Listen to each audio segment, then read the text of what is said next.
Tak ja si myslím, že každý, kto bol účastný tohto zápasu, tak musí byť spokojný s tým, čo tu bolo dnes predvedené. Malo to za mňa extraligové parametre, minimálne čo sa týka atmosféry, nasadenia, dohrávania súbojov, agresivity.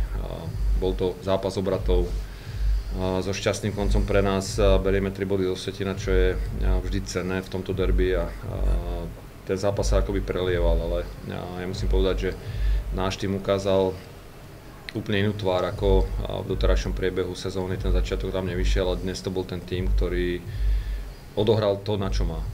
Proste super nás síce prestrieľal, bol aktívnejší, bol v domácom prostredí, bol hnaný domácim publikom, majú svoju kvalitu a my sme dokázali zvíťaziť a veľmi si to cením, či to bolo z defenzívnej stránky, či sa to týka obetavosti hráčov a dali sme vonku 3 góly, čo je pre nás momentálne dosť dôležité, aby sme sa chytili, aby aj hráči, tí, ktorí prišli noví, aby tie góly dali, niektorí z nich dali, takže ideme postupnými krokmi a veľmi si ceníme toto víťazstvo.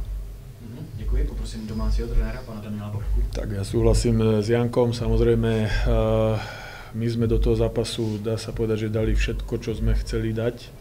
Bolo tam nasadenie, pohyb, mali sme aj dobrú fyzickú hru, vytvárali sme si šance, ale Čiloch chytal výborne, takže tam sme stroskotávali a dá sa povedať, že v tej prvej tretine z tej prevahy sme dostali v oslabení gól a potom sa nám to podarilo otočiť v druhej. Tam sme mohli odskočiť na vyšší rozdiel a mohlo by to vyzerať inak, ale treba povedať, že dneska sme zaplatili za každú chybu, dá sa povedať, gólom. Nespravili sme ich veľa, ale s tak dobrým súperom sa za to platí cena.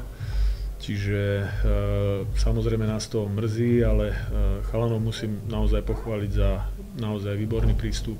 Od začiatku až do konca bojovali, robili všetko preto, aby sme to dnes dali. Výborná atmosféra. Takže verím, že v budúcom zápase budeme úspešnejšími.